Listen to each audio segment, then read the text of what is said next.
ശരിക്കും ഇതിനെ ആ ഒരു സമയങ്ങളിൽ ഞാൻ ഒരുപാട് വേദന അനുഭവിച്ച ഒരാൾ. കാരണം നമുക്ക് ഇങ്ങനത്തെ ഉള്ള ഒരു ഇതൊന്നും ഞാൻ സിനിമയിലൊക്കെ ഇങ്ങനെയുള്ള കാര്യങ്ങളൊക്കെ കണ്ടിട്ടുള്ളൂ. അപ്പൊ നമുക്ക് നേരിട്ട് അനുഭവിക്കേണ്ടി വന്നപ്പോൾ ശരിക്കും ഭയങ്കര ഫീലായിരുന്നു. ഒരു 1-1.5 ആഴ്ച എനിക്ക് പിടിച്ചു നിൽക്കാൻ പറ്റത്തില്ലായിരുന്നു. പിന്നെ ഞാൻ പറഞ്ഞില്ല, ഒരു ശക്തി ഉണ്ടായിരുന്നു, എവിടുന്നോ ഒരു ശക്തി എനിക്ക് ഉണ്ടായിരുന്നു. ഞാൻ അത്രയും ദിവസം ഞാനത് കടന്നുപോയി. പക്ഷെ അതിനുശേഷം ഈ പറഞ്ഞ പോലെ വന്ന് പല സ്ഥലങ്ങളിലും എന്നെ ഒഴിവാക്കേണ്ട സാഹചര്യങ്ങൾ എനിക്ക് ഉണ്ടായിട്ടുണ്ട് ഇതിന്റെ പേരിൽ. ഇപ്പം ഓഫേഴ്സ് ആണെങ്കിലും സീരിയൽ ആണെങ്കിലും ഒക്കെ ഇങ്ങനെ ഇതിന്റെ പേരിൽ പല സ്ഥലത്തും എന്നെ ഒഴിവാക്കിയിട്ടുണ്ട്. ജയിലിൽ കിടന്ന ആളെയൊക്കെയാണ് സീരിയൽ അഭിനയിപ്പിക്കുന്നത്. ആ ഒരു ടോക്ക് വരെ ഇതൊക്കെ ഞാൻ ഓൾറെഡി കേൾക്കുന്ന കാര്യം, എനിക്ക് തെളിവുണ്ട്. കാരണം ഇത് മറ്റുള്ളവർ പറഞ്ഞല്ല, ഞാൻ കേട്ടോണ്ടിരിക്കുന്ന.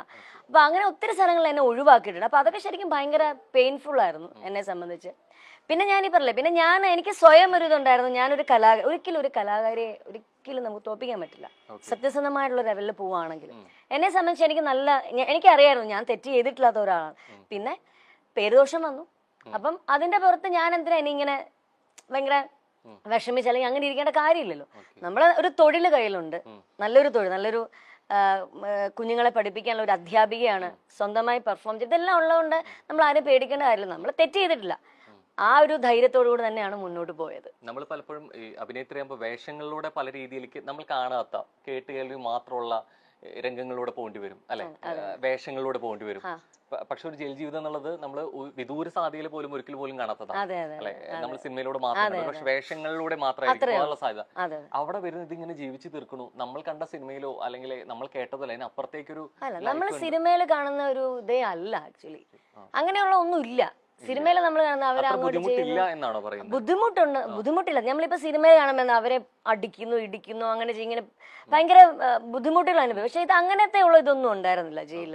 പിന്നെ എന്താണ്, നമുക്ക് പലതരത്തിലുള്ള സ്വഭാവമുള്ള പലതരത്തിലുള്ള ആൾക്കാരെ അവിടെ കാണാൻ പറ്റി. എന്നെ സംബന്ധിച്ച് കാണാൻ പറ്റി. പിന്നെ പലരുടെ വിഷമങ്ങൾ അതിനകത്ത് കിടന്ന് നമ്മള് നേരിട്ട് കണ്ടു. 49 ദിവസം ജയിലിലായിരുന്നു. ഒന്നുമില്ല, പരിഗണന ഒന്നും ഉണ്ടായിരുന്നില്ല. എല്ലാവരെയും പോലെ തന്നെ നമ്മൾ താഴെ പായലും അതുപോലൊക്കെ തന്നെ എല്ലാവർക്കും ഉള്ള അതേ പരിഗണന തന്നെ നമുക്കും ഉണ്ടായിരുന്നുള്ളൂ. പിന്നെ ഞാൻ പറയില്ല, കുറേ അവിടെയുള്ള എൻ്റെ കൂടെ തന്നെ. പിന്നെ എനിക്കൊരു ചെറിയത് ഉണ്ടായിരുന്നു വെച്ചാൽ എൻ്റെ കൂടെ ഒരാളെ ഉണ്ടായിരുന്നുള്ളൂ. ഒരുപാട്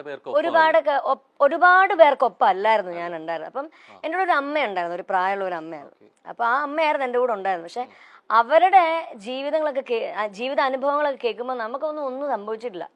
അതുപോലത്തെ ഒരു ഇതായിരുന്നു എൻ്റെ കൂടെ. അപ്പം കാരണം അവരുടെ വെറുതെ എന്തോ ഇതുപോലെ ഒരു അലിഗേഷന്റെ പുറത്ത് അവര് ജയിലിൽ വന്നതാ. എന്നിട്ട് അവർക്ക് ജാമ്യം കിട്ടിയിട്ട് ഒരു കുറഞ്ഞത് 3-4 വർഷമായിട്ട് അമ്മ ആ ജയിലിൽ കിടക്കുക. അവരെ കിട്ടിയിട്ട്, കാരണം മോന് നാളെ വരും, മറ്റന്നാൾ വരും, ഇങ്ങനെ പ്രതീക്ഷിച്ചു കൊണ്ടുവരാൻ വരും എന്ന് പറഞ്ഞ് വിളിച്ചു പറയും. ഫോൺ വരും, അമ്മയ്ക്ക് ഫോൺ വരും, ഞാൻ ഇങ്ങനെ വരും, അമ്മ നാളെ വരും. അങ്ങനെ ഇവരിങ്ങനെ പ്രതീക്ഷിച്ചില്ല. 3 വർഷമായി. ഞാൻ ജയിലിൽ നിന്ന് ഞാൻ ഇറങ്ങുമ്പോഴും എന്നോട് പറഞ്ഞിട്ട്, മോളെ നാളെ വരും കേട്ടോ, എന്റെ മോൻ വിളിക്കാൻ വരും. അതൊക്കെ ഭയങ്കര നമുക്ക് സഹിക്കാൻ പറ്റില്ല. കാരണം ഇങ്ങനെ പ്രതീക്ഷിച്ചിരിക്കുക. പക്ഷെ അവർക്ക് വേണ്ട, ആ അമ്മ അവർക്ക് വേണ്ട. ഇല്ലെങ്കിൽ പിന്നെ ഇത്രയും നാളായിട്ട് എന്തുകൊണ്ടാണ് അത് അമ്മ അറിയുന്നില്ല. അങ്ങനെ ഉള്ള കുറെ പേരുണ്ട് അവിടെ. അപ്രതീക്ഷിതമാണ് എങ്കിൽ പോലും നമ്മൾ ചിലപ്പോൾ പറയും ഇത് കഴിഞ്ഞിട്ട് ഞാൻ അതിൽ ഉൾക്കൊണ്ട് അല്ലെങ്കിൽ പഠിച്ചൊരു പാഠമുണ്ടെന്നുള്ളത്. ശരിക്കും ഈ 49 ദിവസം എന്നുള്ളത് ഇപ്പൊ ഭയങ്കര കൂളായിട്ട് പറയുന്നുണ്ടെങ്കിൽ പോലും അന്ന് വല്ലാതെ തളർന്നു പോയിട്ടുണ്ടെന്നുള്ള കാര്യത്തിൽ ഒരു സംശയവും ഇല്ല, അല്ലെ? അതിൽ നിന്ന് ഉൾക്കൊണ്ടത് എന്തായിരുന്നു ശരിക്കും ഉൾക്കൊണ്ട പാഠം? അല്ലെങ്കിൽ അതിൽ ഉൾക്കൊണ്ട പാഠം ഇതായിരുന്നു, നമ്മള് ഈ പറഞ്ഞ പോലെ എന്നെ സംബന്ധിച്ച് ഓരോരുത്തർക്ക് ഓരോ രീതിയിലല്ല. എന്നെ സംബന്ധിച്ച് ഞാൻ പഠിച്ചൊരു പാഠം എന്ന് വെച്ചാൽ ഈ പറഞ്ഞ നമ്മൾ അധികം ആരെയും വിശ്വസിക്കരുത്. പിന്നെ രണ്ടാമത്, നമ്മള് തെറ്റ് ചെയ്തിട്ടില്ലെങ്കിൽ നമ്മൾ ഒന്നും പേടിക്കേണ്ടതല്ല, ദൈവം നമ്മുടെ കൂടെ ഉണ്ട്, നമ്മൾ മുന്നോട്ട് പോവാം. അതാണ് ഞാൻ പഠിച്ചൊരു പാഠം. ശരിക്കും ഈ കർമ്മ എന്നൊന്നുണ്ട് എന്ന് പറയും, അല്ലെ? ശരിക്കും നമുക്കൊപ്പം ചെയ്തവരില്ലെങ്കിൽ അങ്ങനെ ചെയ്തവർക്ക് തിരിച്ച് വരും എന്നുള്ളത്. ഈ ഒറ്റപ്പെടുത്തിയവരൊക്കെ പിന്നീട് വന്നു, ഇപ്പോഴും വരുന്നുണ്ട്, ഞാൻ സംസാരിക്കുന്നുണ്ട്. ഈ ജയിലിൽ പോകുന്ന സമയങ്ങളിൽ എന്റെ ഫാമിലിയിലുള്ളവർ തന്നെ, ഞാൻ പറഞ്ഞില്ല എനിക്ക് ഇത്ര കുറച്ച് പേരെ ഉണ്ടായിരുന്നുള്ളൂ, എനിക്ക് ആ ഒരു പ്രശ്നം. എന്റെ കുടുംബക്കാരും ഉണ്ടായിരുന്നില്ല ആ സമയത്ത്. പക്ഷെ ആ സമയത്ത് ഈ അറസ്റ്റ് ചെയ്യുന്ന ആർക്കും പ്രതീക്ഷയില്ലാത്തൊരു കാര്യമാണ് ഈ ഒരു കേസിൽ. കാരണം എന്റെ കൂടെ എന്റെ പിന്നെ വീടിന്റെ ഫ്രണ്ടിൽ തന്നെ മീഡിയാസ് മൊത്തം ഉണ്ടായിരുന്നു ഈ സമയത്ത്. ചെറിയ റൂമർ കേട്ടു, അതിന്റെ ഭാഗത്ത് ഇവരെല്ലാവരും ഇങ്ങനെ ഉണ്ട്. അപ്പൊ ഞാൻ അവർക്ക് ആഹാരം കൊടുക്കുന്നു, ഞാൻ അവർക്ക് ചായ കൊടുക്കുന്നു, നമ്മുടെ മീഡിയസിലുള്ള എല്ലാവർക്കും ഞാൻ ചെയ്യാറുണ്ട്. അത്ര ക്ലോസ് ആയിരുന്നു അവരൊക്കെ ആയിട്ട്. അപ്പോഴും ഈ അറസ്റ്റ് എന്നുള്ളത് പ്രതീക്ഷിക്കുന്നില്ല. അപ്പൊ എന്റെ കുടുംബത്തിലുള്ള 1-2 പേര് അവിടെ നമ്മുടെ വീട്ടിലോട്ട് വരുന്ന സമയം വന്ന് കേറാൻ പോകുന്ന സമയത്താണ് ശരിക്കും ഈ പോലീസ് ജീപ്പ് വരുന്നതും എല്ലാം പെട്ടെന്നായിരുന്നല്ലോ, വരുന്നു, വിളിക്കുന്നു, പോകുന്നു, ഇങ്ങനായിരുന്നു. അപ്പം ഇവര് വന്ന് കയറിയവര് ഇത് കണ്ട് പേടിച്ചിട്ട് അവിടെ ഉള്ള, അതും പറഞ്ഞത് മീഡിയാസിനോട് തന്നെ പറഞ്ഞു. അയ്യോ ഫാമിലി ആണെന്ന് അവരോട് പറഞ്ഞു ഞങ്ങളെയും കൂടെ. അപ്പോഴാണ് പറയുന്നത് ഇങ്ങനെ പോലീസൊക്കെ ഉണ്ടെന്ന് പറഞ്ഞപ്പോഴത്തേക്കും അയ്യോ എന്നാൽ ഞങ്ങളെയും കൂടെ അറസ്റ്റ് ചെയ്യുമെന്ന് പറഞ്ഞ് ഈ വന്ന കുടുംബക്കാർ തന്നെ തിരിച്ചങ്ങ് പോയി. അങ്ങനെ കുടുംബക്കാർ തന്നെ ഈ സമയത്ത് ആരും ഉണ്ടായിരുന്നില്ല. ഞാനും എൻ്റെ അമ്മയും, ഞാൻ ജയിലിൽ പോയ സമയത്ത് അമ്മയും അമ്മുമ്മയും അമ്മയുടെ ആങ്ങളെയും മാത്രമേ ഉണ്ടായിരുന്നുള്ളൂ. പിന്നെ ഈ പേരൻസും ഇടയ്ക്കിടയ്ക്ക് വരുമായിരുന്നു. 2 ദിവസം കൂടുമ്പോൾ അവരെ അമ്മയുടെ അടുത്ത് വരുമായിരുന്നു സംസാരിക്കാനും ഒക്കെ ആയിട്ട്. അല്ല ഒരൊറ്റ കുടുംബക്കാരുണ്ടായിരുന്നില്ല. പക്ഷെ ഇപ്പൊ ജയിലൊക്കെ നിന്ന് ഇറങ്ങി വന്ന് സ്കൂളുകളിലൊക്കെ ക്ലാസ് എടുക്കാൻ പോയി, പ്രോഗ്രാംസ് ഒക്കെ ചെയ്യാൻ തുടങ്ങി. കുറച്ചും കൂടെ പഴയതിലും എനിക്ക് തോന്നുന്നു കുറച്ചും കൂടെ ഒന്ന് ആക്റ്റീവായിട്ട് വന്നപ്പോൾ ഈ പേടിച്ച് വന്നവരൊക്കെ ഇപ്പൊ തിരിച്ചു വരുന്നുണ്ട്, സംസാരിക്കുന്നുണ്ട്. ഞാനും അതനുസരിച്ച് നമുക്കും പ്രശ്നമൊന്നുമില്ല, നമ്മൾ സംസാരിക്കുന്നു, അങ്ങനെ പോകുന്നു. ഇപ്പൊ മനസ്സിലായി ആരൊക്കെ ഉണ്ടായിരുന്നു ഈ സമയത്ത്, ആരൊക്കെ നമ്മുടെ കൂടെ ഉണ്ടായിരുന്നു എന്നുള്ളത് നമുക്ക് മനസ്സിലായി. ഒപ്പമുള്ളവർ ആരൊക്കെ ആയിരിക്കും ഉണ്ടാവുന്ന തിരിച്ചറിയണമെങ്കിൽ നമ്മളൊരു പ്രതിസന്ധിയിലെത്തിയെങ്കിൽ മാത്രമേ അറിയാൻ പറ്റൂ. അത് കൃത്യമായിട്ട് തിരിച്ചറിഞ്ഞു. ഭയങ്കരമായിട്ട് നമ്മൾ ചിലതൊക്കെ ഉണങ്ങിപ്പോയി കഴിഞ്ഞാലും ഈ മനസ്സിൽ കണ്ട ഈ കോറൽ ഇത് ഉണങ്ങാതെ അല്ലെ കെടുക്കുമെന്ന് പറയാറുണ്ട്. ഇല്ല, ഞാൻ ആ സമയത്ത് അങ്ങനെ അനുഭവിച്ചു. എന്റെ ഗ്രഹപ്പഴ സമയത്ത് ഞാൻ അനുഭവിച്ചു, അത് കഴിഞ്ഞു, അത്രേ ഉള്ളൂ. പിന്നെ ഞാൻ അത് ഇങ്ങനെ അങ്ങനായി ഇനി അവർക്ക് അങ്ങനെയൊന്നുമില്ല, ഞാനത് മനസ്സിൽ നിന്ന് വിട്ടു. ഈ ടെക്നോളജി എത്ര വളരുന്നു അത്രയും നല്ലതാണെന്ന് പറയും. ഈ നാണയത്തിന്റെ ഇരുവശം പോലെ ഇത്രത്തോളം ഡെവലപ്പ് ചെയ്യുന്നതിനപ്പുറത്ത് ചില മറുവശങ്ങൾ കൂടിയുണ്ട്. അത് അറിഞ്ഞിട്ടുള്ള വ്യക്തി കൂടിയാണ് അല്ലെ. പല രീതിയിലേക്ക് എന്നുള്ള രീതിയിലേക്കാണെങ്കിൽ പോലും, ഇപ്പൊ വീഡിയോ ആണെങ്കിലും സെർച്ച് ചെയ്യണമെങ്കിൽ പോലും, മോർഫിക്കിന്റെ ആണെങ്കിൽ പോലും ബാക്ക് ടു ബാക്ക് എങ്ങനെയാണ് ഇത്രത്തോളം പ്രശ്നങ്ങൾ തരണേ ദൈവമേ എന്ന് എവിടെയൊക്കെ നമ്മൾ മനസ്സുകൊണ്ടുള്ളവർ ചോദിക്കും. ശരിക്കും പറഞ്ഞാൽ ഞാൻ ഇതുപോലെ എന്റെ ഒരു ജീവിതം തന്നെ വേണമെങ്കിൽ ഒരു ബുക്കാക്കാം.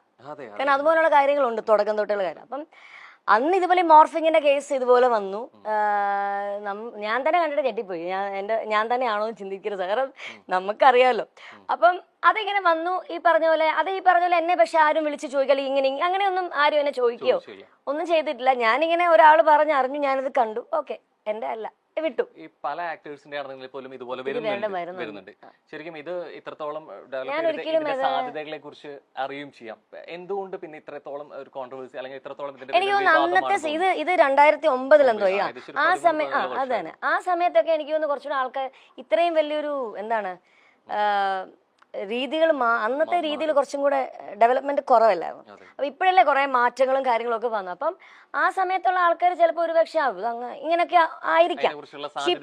ഇപ്പം അങ്ങനെ വന്നു കഴിഞ്ഞാൽ എല്ലാവർക്കും അറിയാം ഇത് ഇങ്ങനത്തെ, അല്ലെങ്കിൽ ചിലത് കാണുമ്പോ ചിലപ്പോ ആയിരിക്കാം, നമുക്കറിയില്ല. പക്ഷെ എന്നാലും നമുക്ക് കാണുമ്പോ അറിയാം ഇത് ഇപ്പോഴത്തെ ആൾക്കാർക്ക് മനസ്സിലാവും. ഈ പലപ്പോഴും നമ്മൾ കുറെ കാര്യങ്ങൾ അറിയുന്നതും അല്ലെങ്കിൽ അപ്ഡേറ്റഡ് ആവുന്നതും ഡിജിറ്റൽ പ്ലാറ്റ്ഫോമിലൂടെയാണ്. നവമാധ്യമങ്ങൾക്ക് അതിനുള്ള പങ്ക് വളരെ വലുതാണ്. ഇൻസ്റ്റാഗ്രാം ആണെങ്കിലും ഫേസ്ബുക്ക് ആണെങ്കിലും ഒക്കെ നമ്മൾ കണ്ട് അന്ന് എത്രത്തോളം ഈ സോഷ്യൽ മീഡിയ എത്രത്തോളം സജീവമല്ല എന്നുള്ളത്. ഇത് ഒരുപക്ഷെ ഇതിന്റെ 2 വശങ്ങളും ആർട്ടിസ്റ്റ് എന്ന നിലയിൽ ഒരുപക്ഷെ സോഷ്യൽ മീഡിയ ഗുണം എന്ന് പറഞ്ഞ പോലെ അതിന് ദോഷവും ഉണ്ട് എന്നുള്ള രീതിയാണ്.